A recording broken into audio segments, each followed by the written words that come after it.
Okay, a very good evening to everyone. And today, welcome to the Author Saga session. And I would like to introduce our guest for today, Mr. Deepa Surya, who is a director at AIA Insurance Sri Lanka and who is a management consultant, especially an author, an inspirational author, a trainer, a speaker, and a life coach for us. I warmly welcome Mr. Deepa Suryarachi on board. Hello, Mr. Deepa. How are you?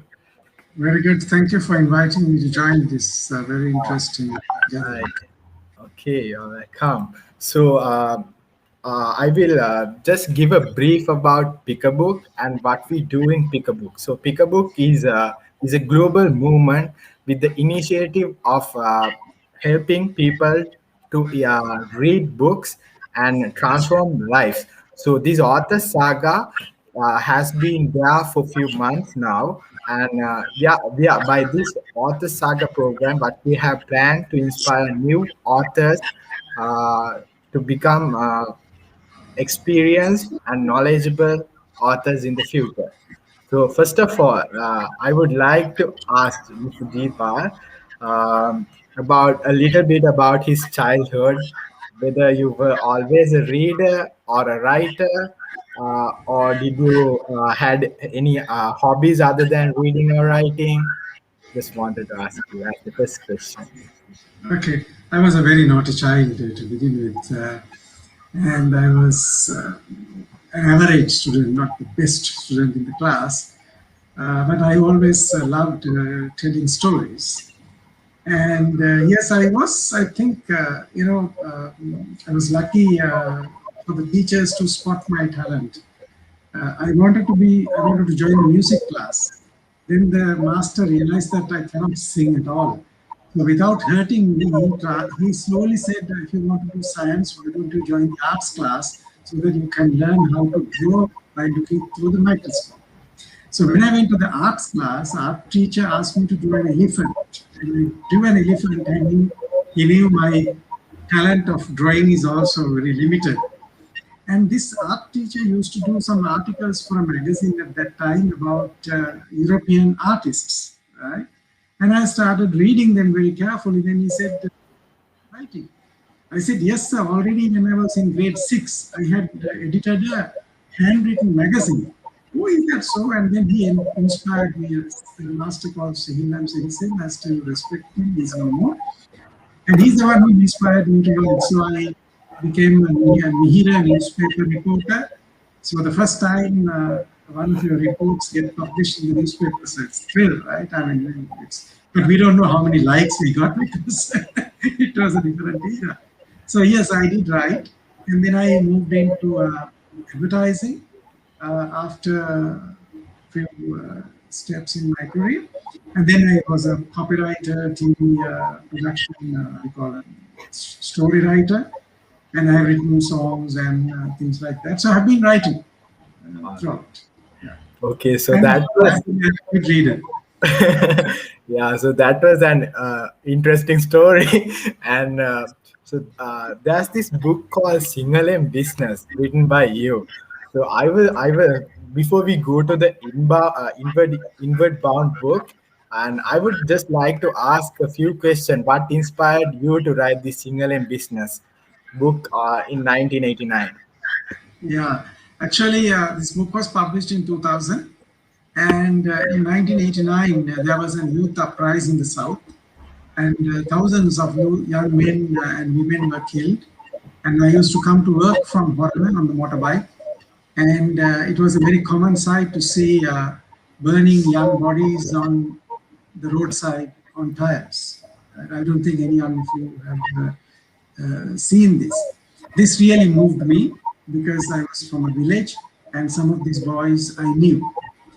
And by that time I was working and I realized that, okay, I got the opportunity to work in the corporate world because of my English and my marketing studies. So I thought, okay, well, how can I share what I know? And I got an opportunity to write into a magazine called Velenda, which was published by Hettigura Group. And then I started writing newspapers and I suddenly realized I have a collection.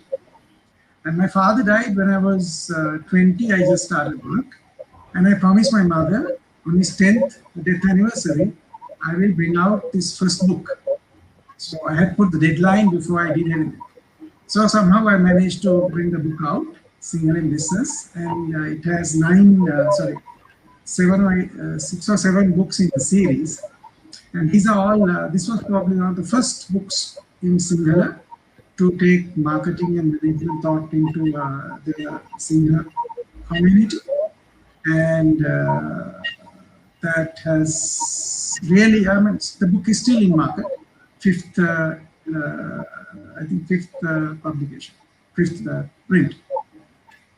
All right, that was also a really inspirational speech that you have given, because you have already set a target before you write the book. So that was really inspirational for me. So now let's move on to the main book that we are going to talk today, Inward Bound. So what actually inspired you to write this book? And can you tell us a little bit of about this book as well? Okay. You know, I told you, I'm a storyteller. I love to tell stories, right? I want to share what I see, what I know, what I experienced. If you ask me, the biggest benefit I got in my whole life is getting exposed to the practice of mindfulness when I was 20. And ever since, I have been continuously keeping that practice also going. That is long before this word of mindfulness in the world of corporates was known. And when we started doing it, people in the urban systems wouldn't think that it's something that you would do. You think only eccentric people will go and do meditation. So when I left my full-time work or closer to that, I think, Daily FT wanted me to do a series. And I was thinking, oh, what can I write, Everybody writes about business, but I think everybody has a life. Then I thought, why don't I share my insights about this? And by that time, I have been introducing mindfulness to corporate training and things like that. And when I wanted to do a little website on this or new program, I remember asking somebody who had taken part in this program, that is Mr. Iran Kore from Jetwing. 5 years later, they said, this program was so inspirational and helped us go inward. So that's why I coined the word Inward Bound. And this was first published in UK. And I did it for a strategic reason, so that you have published in UK instead of first year. Then, of course, I published it locally again with Sarasari. And that's basically to make it very readable, reader-friendly, and then for average person to understand and practice this beautiful method of mindfulness as a busy executive that I discovered. All right, Mr. Vishwa. And nowadays, the new authors has this problem of how to get their research done for if they are writing a certain book. So I just wanted to know, how did you manage to conduct a research for this book?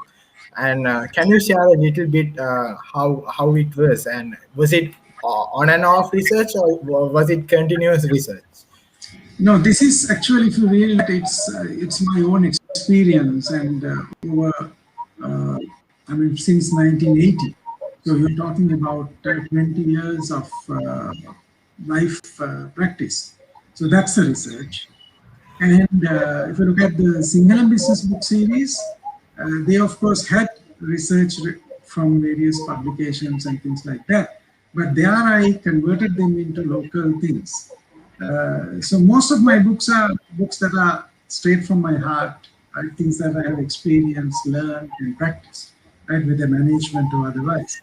So the research in that sense was not the book that I had to do research was my father's biography. So that I had to speak to some people and get things. It was there again. There was a deadline, so I had to dig his files and get information and things like that. So if you were to do something if you have to research on a subject, I think it takes a while. I mean, today it's much easier than our generation. I mean, you and Google and you search. But I think it's both. All right. Thank you, Mr. Deepa. And another question coming on because there's this another book from you called Living Together, which is also a religious living dialogue uh, in a sense. So, what actually made you to write this book? I'm just going to ask this question because All right. Living together caption, of course, is a marketing ploy so that for my book launch, there were more than 200 people because they wanted to know what Deepal is talking about living together. And and this was a very interesting and a blessing that I had through a series of coincidences. I got an opportunity to take part in an interreligious dialogue where I had the opportunity of moving with people who are two, three times of my age. When I was 24, the founder of this dialogue, like your organization, was from Germany. He was 75. So I had to keep pace. They were theologians and people of that time. But this took me to different parts of the world, from India to Pakistan to Japan to Bali, Indonesia, the whole of Europe and Japan, like that. So I went with different people and I lived with different religious people, different religious backgrounds, and deeply practicing some of them. So I thought this is too good to keep to myself. And on the 100th death anniversary of the founder, there was again a dialogue meeting in Germany. So this was my gift to them. This, of course, I had to work for about 2 weeks, roughly about 18 hours a day at a stretch. And these are 300-page book, and I had to read, write, edit, and copy from various diary notes. That was a bit of hard work. Yeah. all right. And you are not only known for the corporate books and the novels, you are also known for your children books as well. So you have written this book called Dear Parent Hari Parata. So what are your thoughts about kids' books, the children's books? Well, I don't consider myself as an expert children's author. This Diyapar and Haribharat, of course, I wrote while I was waiting to see a doctor because it took so long. The doctor was very busy with some surgery or something, so I had to wait. I had no other option. And I sat down and wrote. It was a stanza from Dhammapada, which is about how one would develop your mind. And this was the story about a child who goes to a village and he sees how farmers take water from one paddy plot to another. And then it links to this whole practice of mindfulness. So I've written about 3 children's books already. And they're all from Buddhist stories, but introduced to them. And I was very fortunate to have got Sibyl Ratta Singh to do illustrations for this. So I'm not an expert on children's books, but little stories. Okay, so that was also great because some authors, when it comes to a certain genre, they prefer to stay on that genre forever. But you have done an amazing job because you have moved your genre to children's books, the corporate, the self-help books, and also single books as well. So that's actually an amazing job. And we have this another book called Leadership, written by you. So actually, what is this book about? This is again part of the Sinhalese business book series. It's one of the most popular books because there again, now there are a few books on leadership in Sinhala. The time that I published this, there was hardly any books on leadership in Sinhala.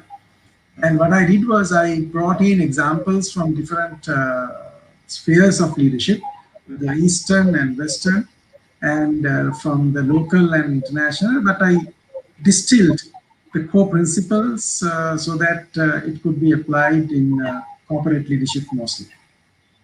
All right, and that is also really great. And finally, can we just get a few words from you about why you read personally, and what piece of advice do you have for aspiring authors?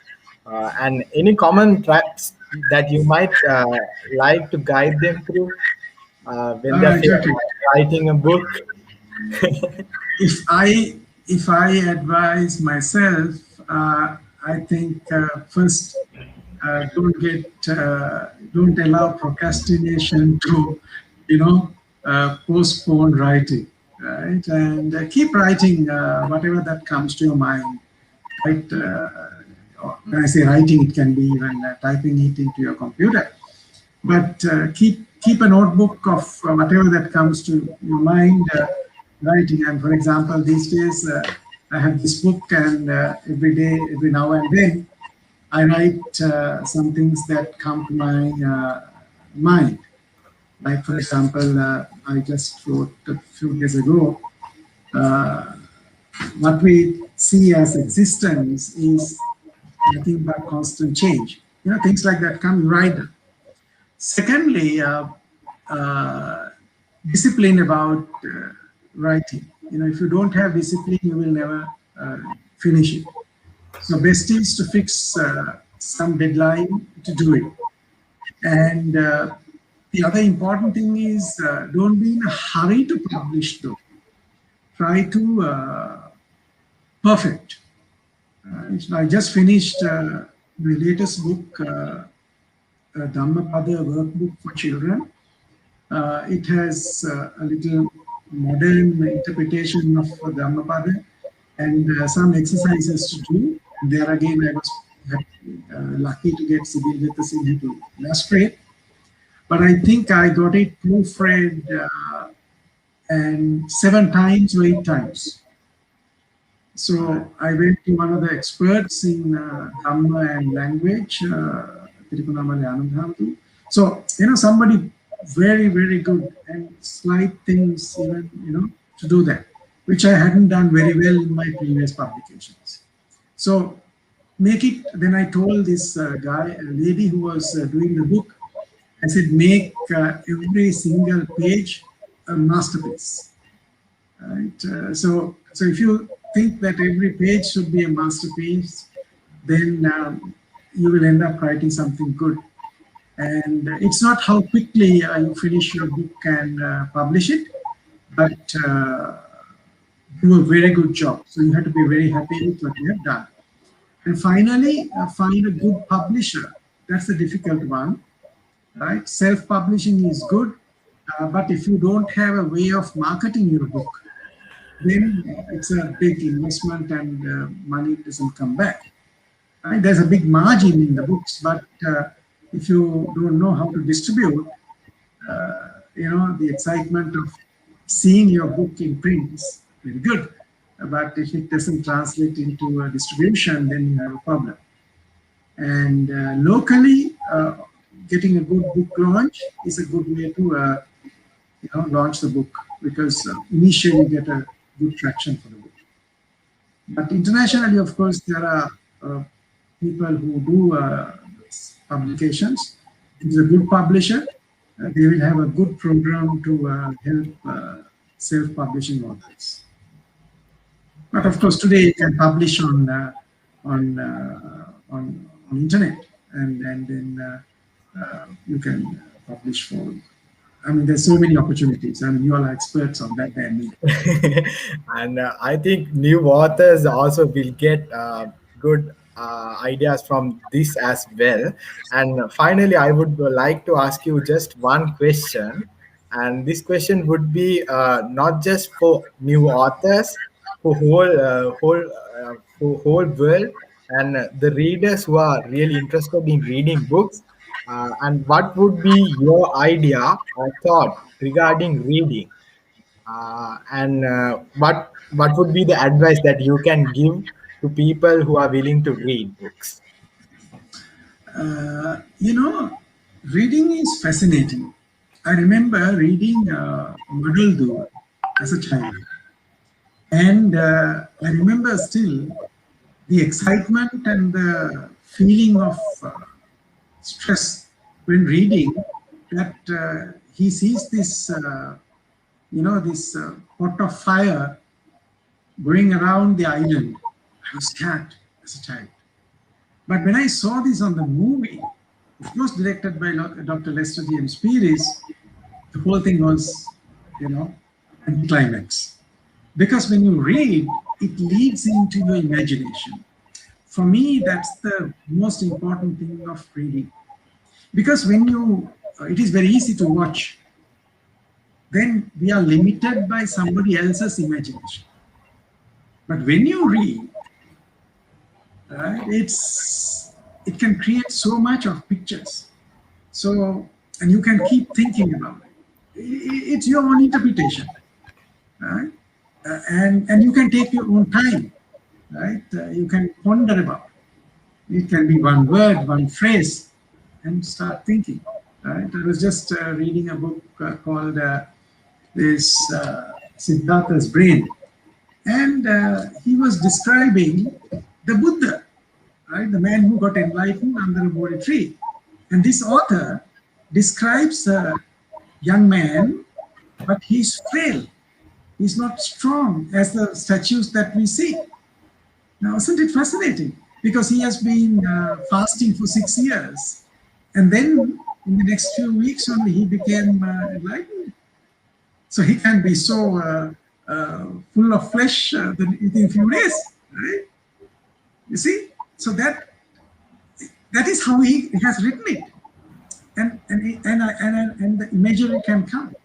So it's what I'm trying to say is I think the reading accentuates your ability to imagine more than doing it. Because when you watch on a video, right, you see somebody else's imagination. And if you are a tech person, then you begin to think, of course, how did this effect was created? Then you have lost the beauty of it. So I think in that way, reading will always enhance the thinking capacity of people. Then would be listening. Then would be multimedia watching. But it's easy to watch a video clip there and read a book. Yeah. So we have comments from the chat box. Mr. Modi Day is saying a lot to learn from Mr. Deepa's life stories, and he's really grateful for sharing with us.